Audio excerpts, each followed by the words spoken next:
So welcome and thank you. And by the way, on that last presentation, the thing that caught me most was the accuracy that they have. That's a huge differential between how accurate DialPad is and everybody else. And as we're all using AI baked into everything, garbage in, garbage out. If you don't start with good accuracy, it's going to be an issue. Uh, the TPX, this moniker here says, helping you thrive. And what thrive means to us, and by the way, is my volume okay? Yeah, a little higher. A little high? A A little higher. little high. A little bit higher. Keep going Oh, up. a little higher. Go a little higher. Okay. Uh, so what thrive really means to us is ensuring cybersecurity risks don't happen, keeping people up, having a high uptime within all of your infrastructure, and that's all to allow the company to thrive and keep working on what they're supposed to be working on to grow their business and not having to worry about all the day-to-day operationally within IT. Uh, so I got the circle now. So we've got, everything. How do we do that? So everything at TPX is kind of wrapped around, managed services. And managed services for us means co-managed too. We're not an MSP that locks the keys away from everything. Everybody who needs to have credentials to whatever it is, whether it's firewall switches, whatever it is, SD-WAN products, they're going to be able to co-manage along with us. We're going to have run books on every company behind the scenes. We're going to be fully managing that, with our ServiceNow to ensure the integrity of everything that's going on. If somebody's picking up a ticket at 2 in the morning, they see everything that's in there. So management of all of those things is huge for us. Advisory services is our compliances and our advisory all around cybersecurity compliance issues, which is huge for us now. And then, of course, professional services. Professional service is going to be all of that work that it takes behind the scenes, maybe IT-related projects, migrations, whether it's Azure or Active Directory, other IT projects that might be ongoing. Because it takes all of that, we can do customized services, and then all of the products that are within. Over the years, TPX, as he said, 26 years we've been in business. That's a long time. We started in California. We were Telepacific. We're no longer telephone only, no longer Pacific Coast. So we kept the TP and we've evolved. That evolution started with voice and data, and we had fiber rings around most of the California. We were in 90% of the central phone offices in California, as well as then we acquired companies in Texas. We were in all of the central phone offices. We had fiber rings around Dallas, Austin, San Antonio, Houston, but we continue to expand. Nationwide, we acquired other managed service providers out in Boston, other places as well. And that got us into being able to help support businesses nationwide. But you know what really grew us to go nationwide? You were chained to the central phone offices in telecom in the in the olden days. We were one of the first to really adopt into SD-WAN. And you can see one of our products on the bubble slide, as we say, is SD-WAN. We're not one size fits all with any of our products, really. Everything is designed around what the customer's needs are. With SD-WAN, we have 5 flavors of software-defined networking. Uh, VeloCloud was our largest one. We adopted it early. It helped us transition to be able to throw a dart at a map and be able to provide services anywhere in the country and build a resilient network that's going to fail over and have good quality of service that your voice is going to work on and everything's going to work. So with those deep roots that we've had, we've evolved. And as the business climate changed, things like remote workers, going home because of the pandemic and that switching the dynamic. Now, as you can all tell by the traffic, they seem to be coming back to the office. There's just a lot of that going on. But we got into cybersecurity in a big way about 8, 9 years ago. We've been growing that piece of our business, and it's been very important for us. We're seeing that if you have to keep everyone secure, you have to keep them up, and those are some of our major mandates for what we're doing. Um, we use Microsoft. We're Microsoft 365. Um, shop. We're a CSP, but we're more than just a licensing organization. We have a consultative arm with deep roots in consulting. We've done every migration from any mail, Google, whatever it is. I like to say we can migrate your mail from the toaster oven over. We'll figure out how to get it over there. But we've got deep roots of high-level skill sets in the Microsoft world, and we can handle just about any project that you would throw at us that you would want. But one thing that we've been doing lately, kind of bridging that over to the cybersecurity, is we're doing Microsoft uh, 365 audits, assessments. And this is important. One of the reasons, most people don't volunteer and say, hey, you know what, I want to go audit my Microsoft 365, see that we're setting everything up, seeing that we're doing all the controls on our tenant level, on the user level, with all the licensing.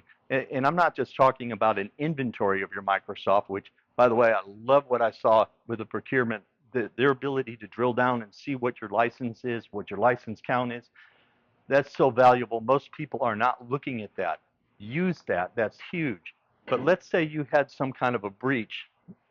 If you have some kind of a breach, you now have a confidence level issue with your customers with you. They're going to want to know that your Microsoft, whatever might have happened with the mail, that you fixed it. So you would do an audit in that scenario, go through that process, have that all documented. Any customer, vendor, upstream, uh, downstream person that needs to see that, you would be sharing that. So that's something that we can do that a lot of people that do Microsoft cannot do. So that's just a kind of a good to know there. Uh, so then in kind of spotlighting the endpoints, also in in all of the things that you need to do to secure your environment with your endpoints, with your servers, with your users, with your mail, all of those things that you have to do, multi-factor authentication, we have the ability to do all of those things for you, but it's a la carte. You don't have to go by one level of service and do everything, because it may be that you've got great IT staff that's doing the patching. They're doing everything that they want. They don't need help with it. On the other hand, they may want you to do the patching, but they've got some kind of an MDR product in place, that you're good with. So we can build around what your needs are with all of that endpoint management.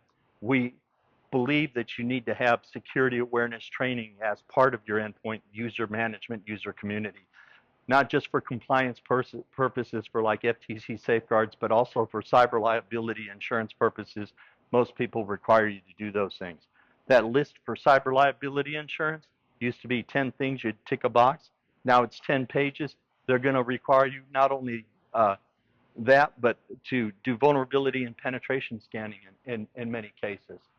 So for this purposes, we've created a cybersecurity compliance management umbrella, which is basically an ongoing management maintenance of your gap assessments, of your vulnerability penetration scannings, where you have a portal that you can log into. You can see the results of all of your last reports and everything that's there. With the monitoring service that we have in place, if regulatory changes, as it does, there's new HIPAA regs coming out. PCI DSS had a lot of changes last year. All of that regulatory, we have in our CCM, our cybersecurity compliance um, management tool, and then we can do the gap assessments for whatever the gap assessments that your industry might be requiring for you, along with the vulnerability and penetration scanning on whatever cadence that is. Of course, we recommend it's multiple times. We'll have people, hey, I want to do a vuln pen scan, but once, and we always say, no, first you're going to get this. We're going to go through all of the reports with you. You're going to know what you need to remediate.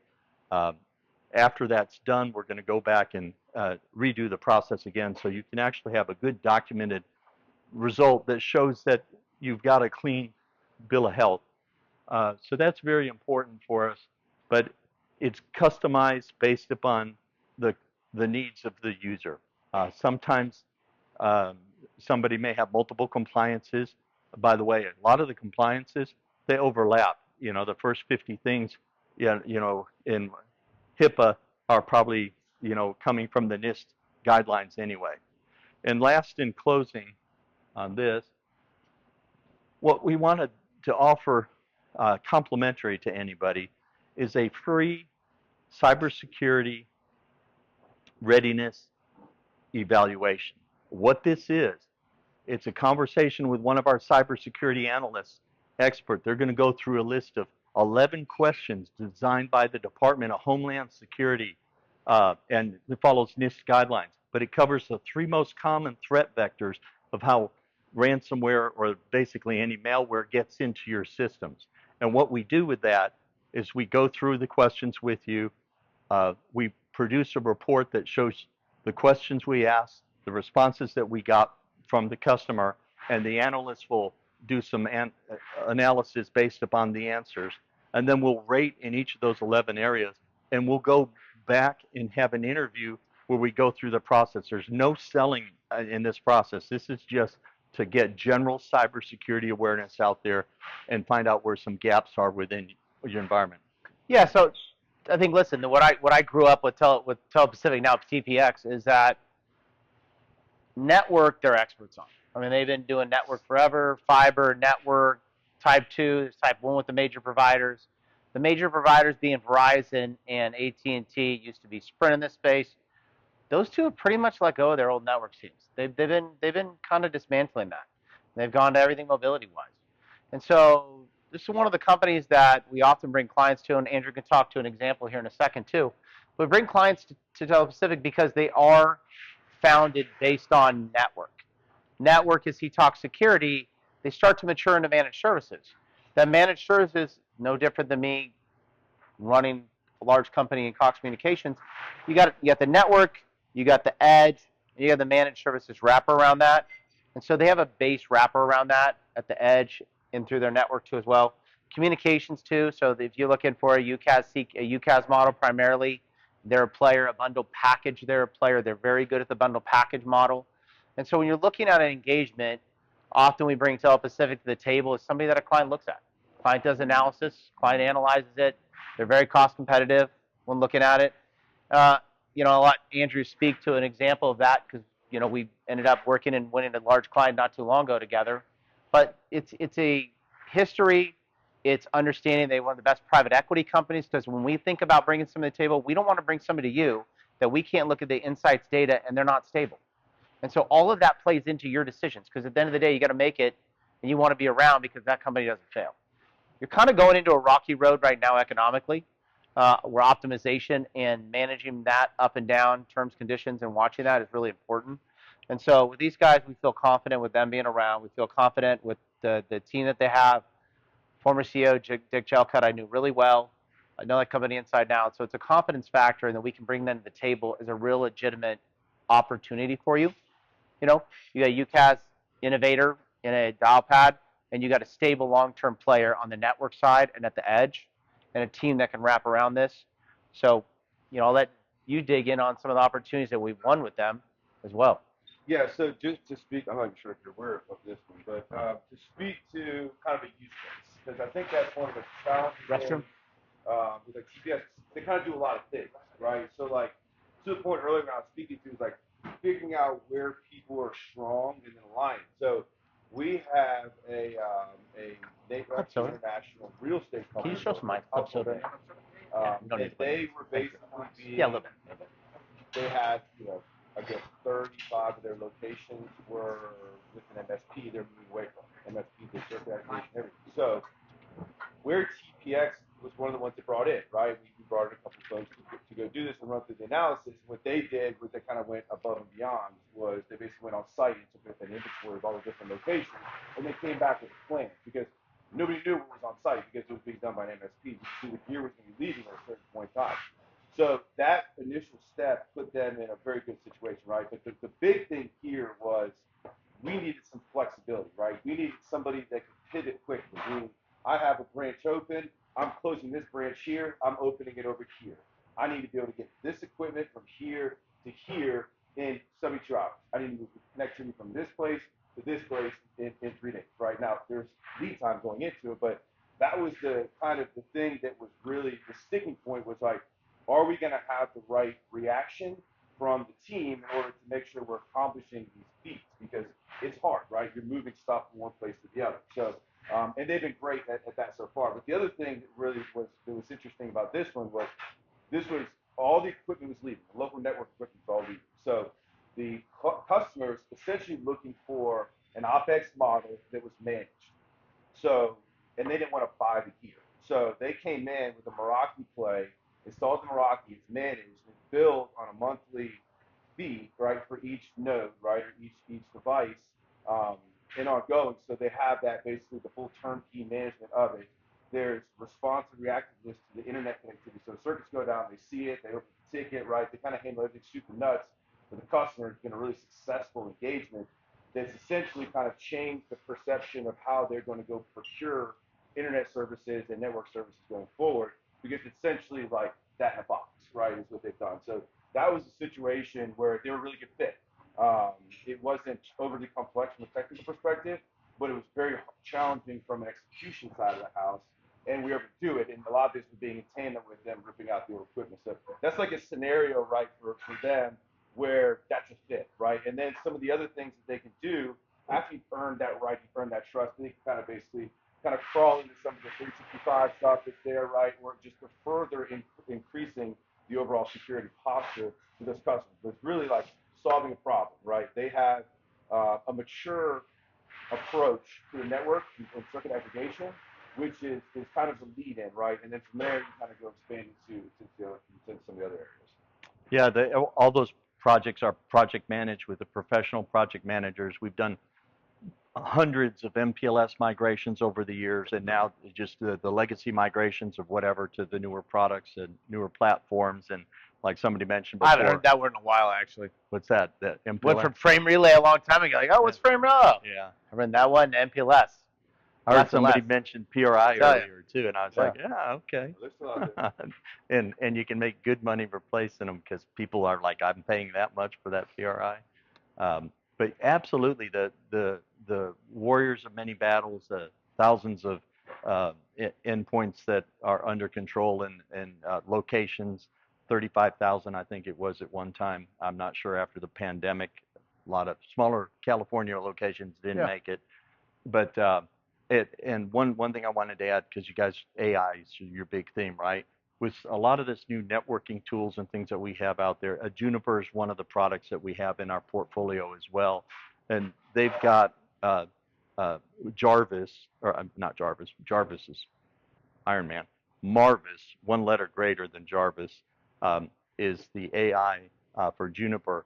And it's pretty much a lot of self-healing can be allowed to do. When it sees certain things are going on within the network, it can be adaptive to what's going on. So as they're using AI to constantly be updating and seeing things, having eyes on your network is really key to have AI as well. I just drop with So that. let's open this up to questions. Is there any questions you have of us on Telepacific, TPX now?